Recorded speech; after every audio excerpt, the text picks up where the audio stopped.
اور سکون اور اطمینان اور سارے مسائل کا حل یہ بھی اللہ کے ہاتھ میں ہے، اور اللہ کے ہاتھ سے جو فیصلہ ہوتا ہے وہ ملک اور مال پر نہیں ہوتا،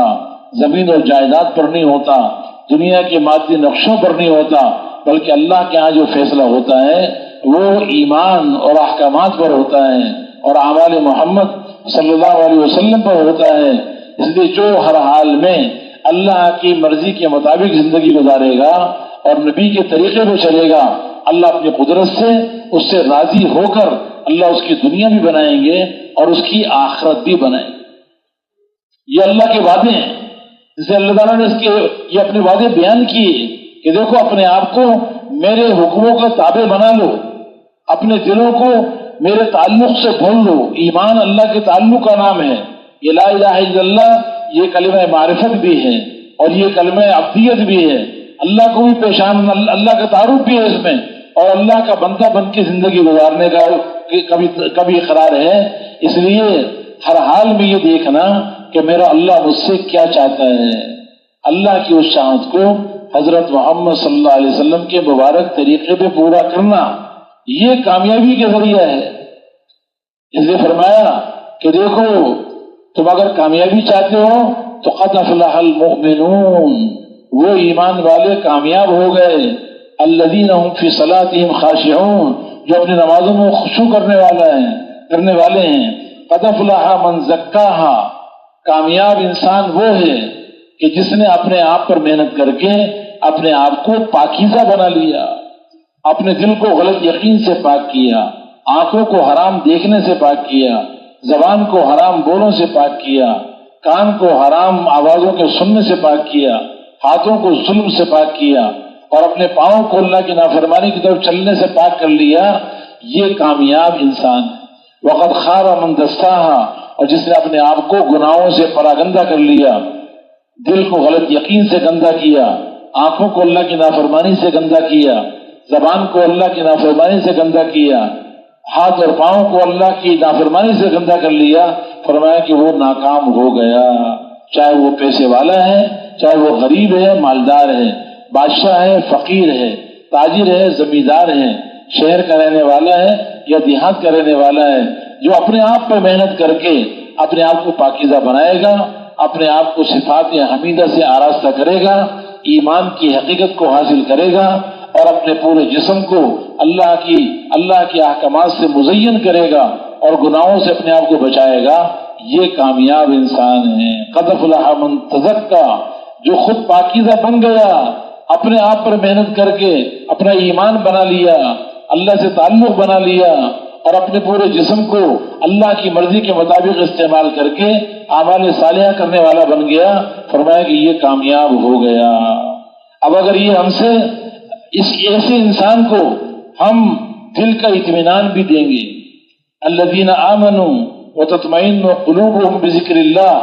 الا بذکر اللہ تطمئن القلوب، ایسے ایمان والوں کو جو اللہ کی مرضی اور چاہت کے مطابق ہر حال میں اللہ کے حکموں کو پورا کرنے والے ہیں، ان کے دلوں کو اندر اللہ اطمینان کو بھر دے گا۔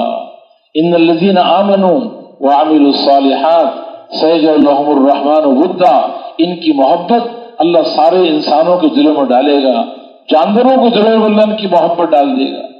الذین آمنوا ولم يلبسوا ایمانهم بظلم اولئک لهم الامن وهم مهتدون، ان کے لیے اللہ تعالیٰ امن کا فیصلہ کر دے گا، بغیر ہتھیاروں کے، بغیر فوج کے، اللہ تعالیٰ ان کے لیے امن کا ماحول بنا دے گا۔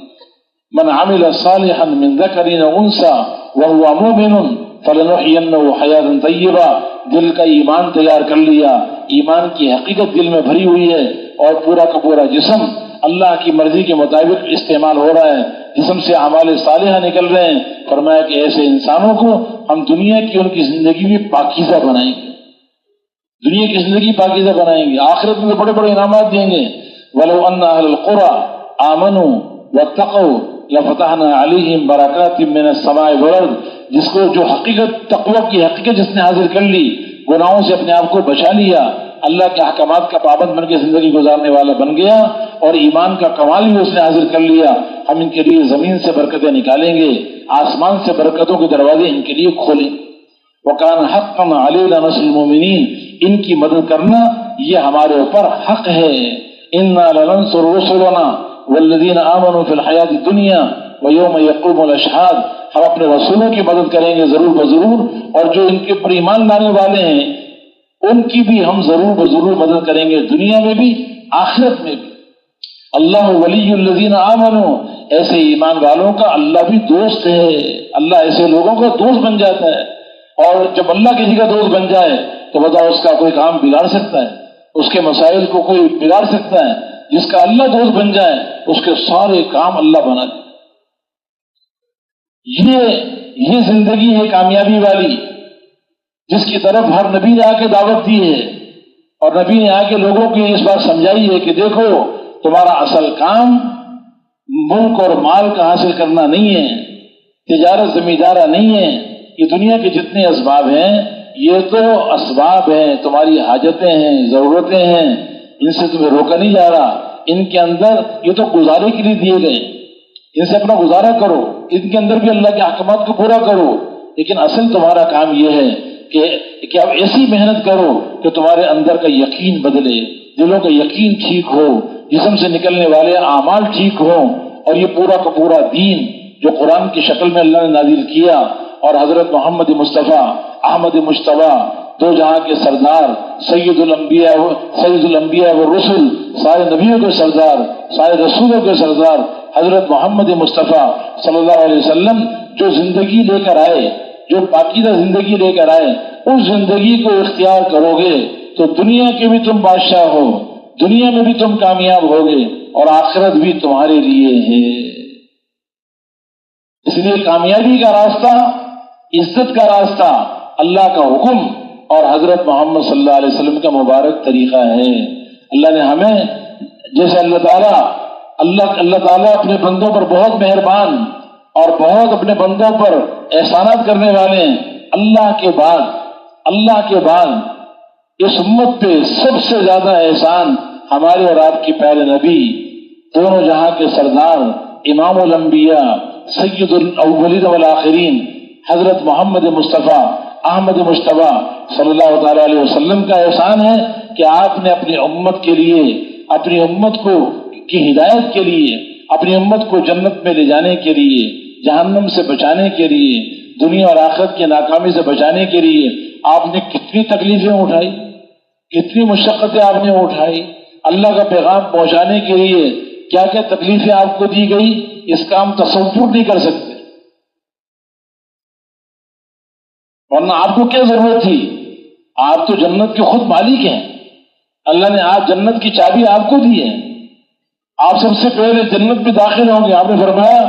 کہ مفتاح الجنت بیدی یوم القیامہ، قیامت کے دن جنت کی چابی میرے ہاتھ میں ہوگی، اور سب سے پہلے جنت کا دروازہ میں کھڑکھڑاؤں گا. انا اول من یقرع باب الجنہ، سب سے پہلے میں جنت کا دروازہ کھڑکھڑاؤں گا، اور یہ سب سے پہلے جنت کا دروازہ میرے لیے کھولا جائے گا. اور فرمایا کہ سارے نبیوں پہ جنت حرام ہے جب تک کہ میں اس میں پہلے داخل نہ ہوں، اور ساری امتوں پہ جنت حرام ہے جب تک کہ میری امت جنت میں داخل نہ ہو جائے. تو آپ کو تو اللہ نے جنت کا مالک بنا دیا ہے، جنت کی چابی آپ کے پاس ہے. پھر آپ کو رونے کی ضرورت کیا ہے؟ ساری رات آپ اللہ کے سامنے کھڑے ہوئے ہیں اور گڑ گڑا رہے ہیں، امت کے لیے ہدایت کی دعائیں مانگ رہے ہیں، اور دن کے اندر اپنی امت کے پیچھے مارے پھر رہے ہیں. ان کے دلوں میں ایمان اتر جائے، اور ان کے دلوں کے اندر اللہ کی محبت آ جائے، اللہ سے تعلق پیدا ہو جائے. اس کے لیے آپ مکے کی گلیوں کے اندر کبھی ایک گھر میں کبھی دوسرے گھر میں کافروں کے گھروں پہ جا رہے ہیں. ان کافروں کی ہمدردی اور خیرخواہی اتنی زیادہ آپ کے دل کے اندر ہے کہ آپ کو ان کی کفر کی وجہ سے آپ کا دل غمگین رہتا تھا، آپ کے آنسو رکتے نہیں تھے. دن میں ان کے پیچھے مارے پھر رہے ہیں اور ان کو دعوت دے رہے ہیں، اور رات کو ان کے لیے اللہ سے رو کر دعائیں مانگ. اتنے ہی آپ امت کے لیے بے چین اور بے قرار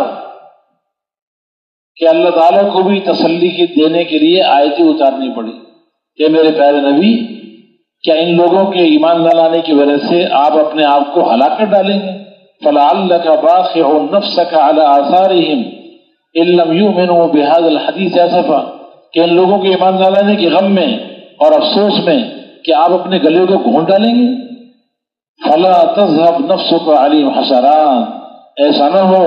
کہ ان بے ایمانوں پر آہیں بھرتے بھرتے، حسرت کرتے کرتے، افسوس کرتے کرتے ایسا نہ ہو کہ آپ کی جان ہی چلی جائے۔ کتنی آیتیں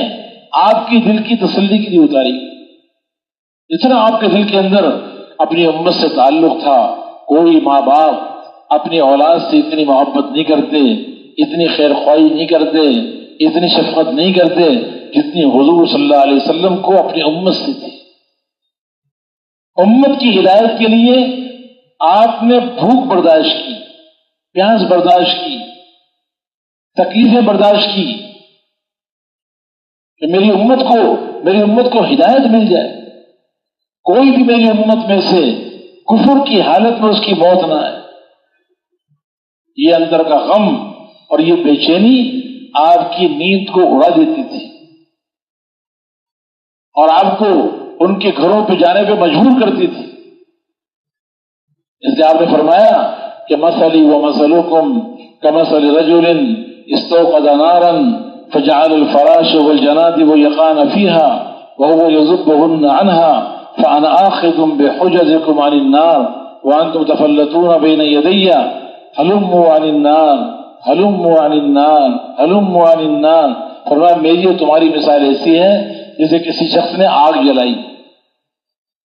تو پتنگے